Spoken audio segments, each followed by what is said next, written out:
Guys, this way.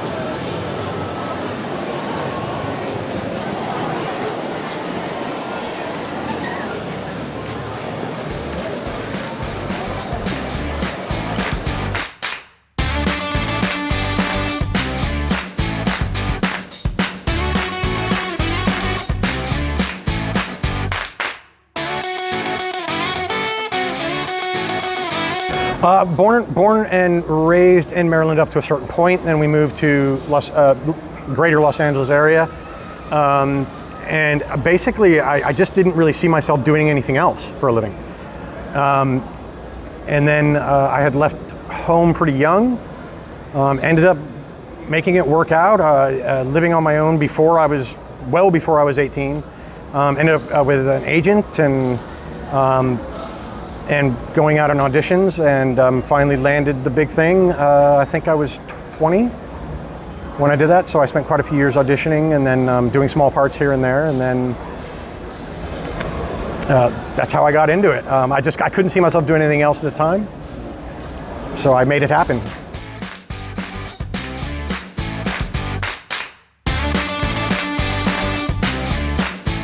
I didn't know the show when I went for the part of Jake, but I found out later I had auditioned for the part of Sly like a year or two before, and obviously that wasn't going to happen, because I think the guy they got for Sly was pretty much perfect for the job.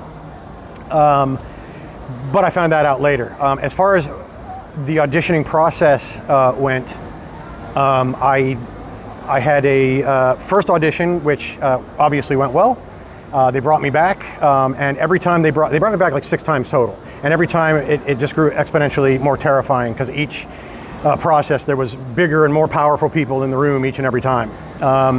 Till finally, I think the end, I think it was, I think it was 6, it might have been 5, but I think it was 6. The last final audition was in front of network executives, the vice president of NBC, and everybody. And there were only 3 of us left. So they were actually making their decision that day. We knew it.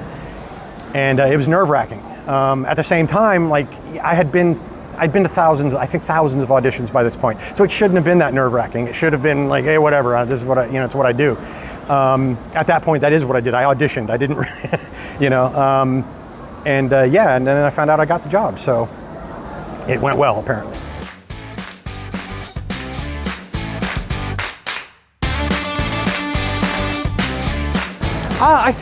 I think it would be like any situation that would be similar. I don't think it would even have to be like a cast. It could be, going to a new school.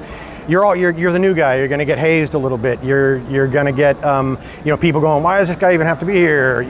But at the same time, everybody was very welcoming. Particularly Brentley Gore was took me in and was a very kind and decent person. Everybody else was very nice. I definitely felt like there was some we don't need a new guy on the show, but we were all there to do a job, and everybody did their job. So.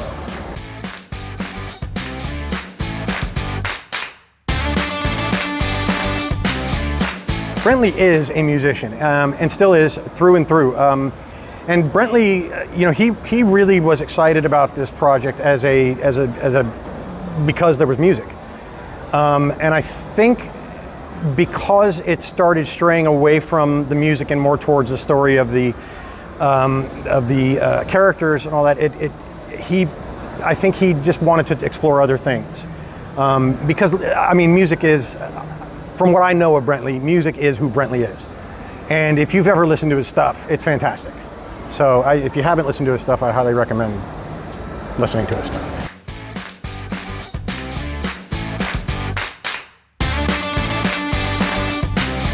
I do know that he could play them, but we did have, there was a company called Steve Tyrell Music, run by the very famous Steve Tyrell, who wrote and produced our music in the studio. They did go in, the cast would go in and sing. I think it was on the weekends, and lay down the tracks, but I think they had studio musicians for the most part. But you could tell Brentley really knew what he was doing.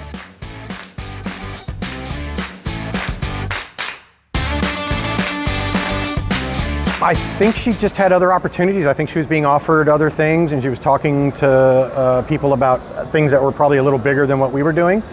And I think she went to explore those. I think one of them was an Alyssa Milano movie, and I mean, I think I mentioned this yesterday to somebody.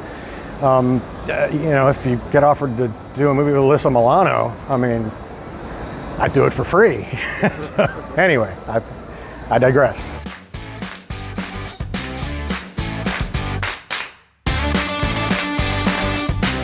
I think the final episode, I felt it. It was one, I mean, the gravy train was ending, but two, like we were a dysfunctional family, and I was used to being around these people every day, 5 days a week, sometimes more, for 4, 5, 6 years, something like that. Every single day, 8 hours, what am I saying?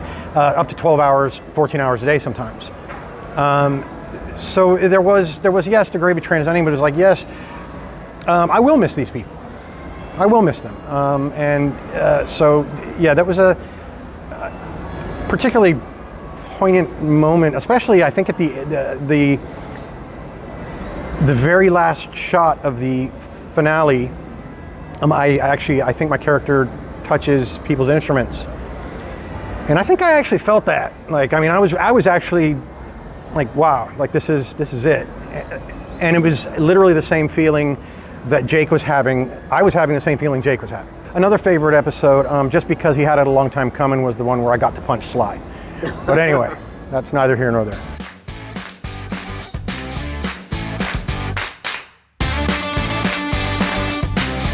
When the show ended, I was just kind of burnt out, and I kind of needed a break. To be perfectly frank, I was just partying way too much, and I needed to get out of the business for a while. So I actually removed myself pretty much, and I got into working at a video game company, a video game publisher, very large one, and started working there, and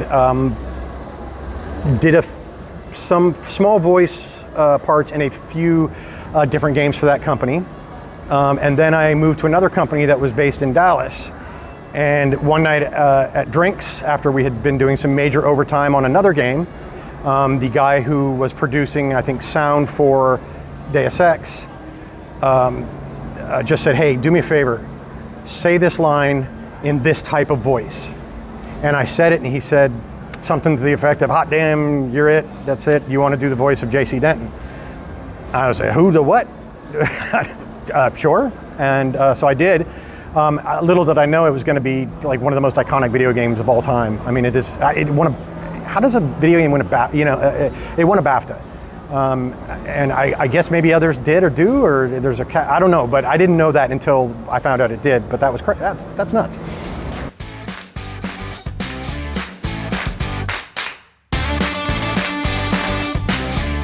Well, first of all, I'd like to say I lost an entire day of my life that I will never get back unless I move back. Because even if I go back and then come back, I still lose that day. So the 28th of October, 2008, has never existed for me. Anyway, I met my wife, and she came out to visit in the States, and then she came back here, and we were trying to decide how we're going to make it work. Do we live in Australia, or do we live in California, or Maryland, or wherever we're going to live? And we decided that it would be better if we lived in Australia. And I'm pretty adventurous. I was like, yeah, sure, I'll go to Australia. So here I am.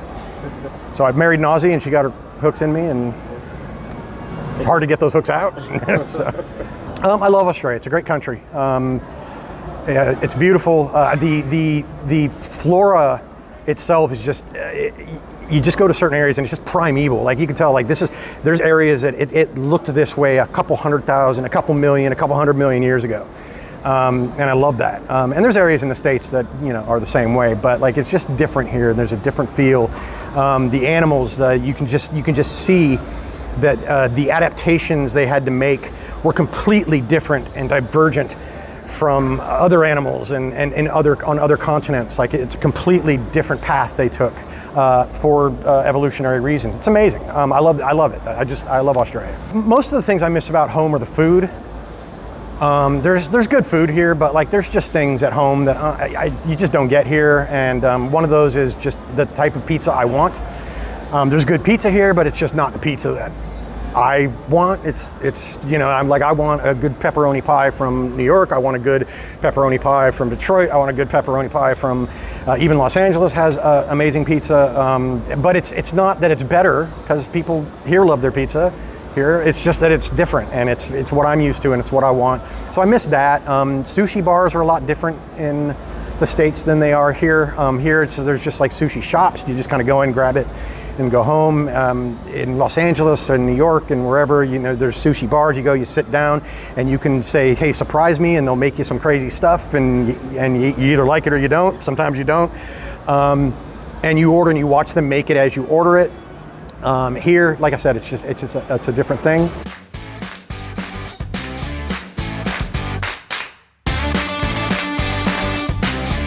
That was an amazing experience. Jimmy Fallon's a lovely guy, very nice guy, and very funny, and had a great time doing that. However, I had just flown in from Australia, and while I was standing on that stage, I was literally about to pass out. It was everything. I was so tired and so jet lagged.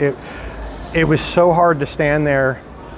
I thought I was going to collapse.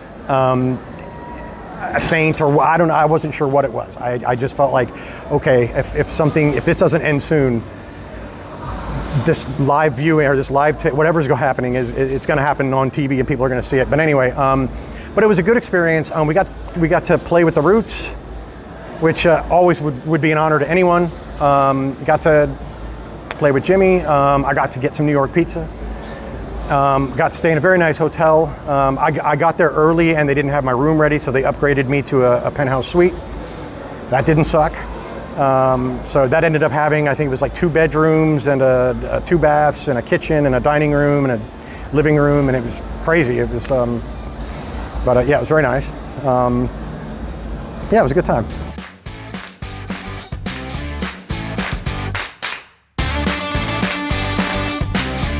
I think Jake became a prolific songwriter. I think he became kind of like the boss in his own way, kind of like a Springsteen sort of ish thing. I think Jake's whole style was a little less poppy than some of the songs that were done.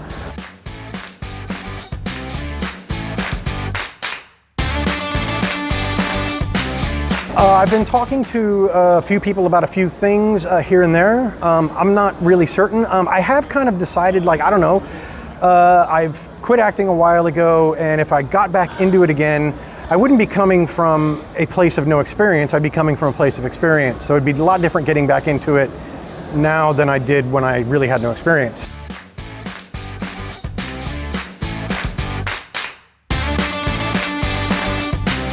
When I moved here, I had to leave a lot of stuff in the States. I just recently bought some new recording equipment. I don't know, we'll see. We'll see. I broke my upper right humerus a while ago, and I still have trouble coordinating between the 2 hands. So playing guitar, I'm trying to like relearning to play the guitar a bit. But yeah, we'll see. I don't know. Right now, like I think I mentioned this yesterday, music for me is just kind of a cathartic exercise.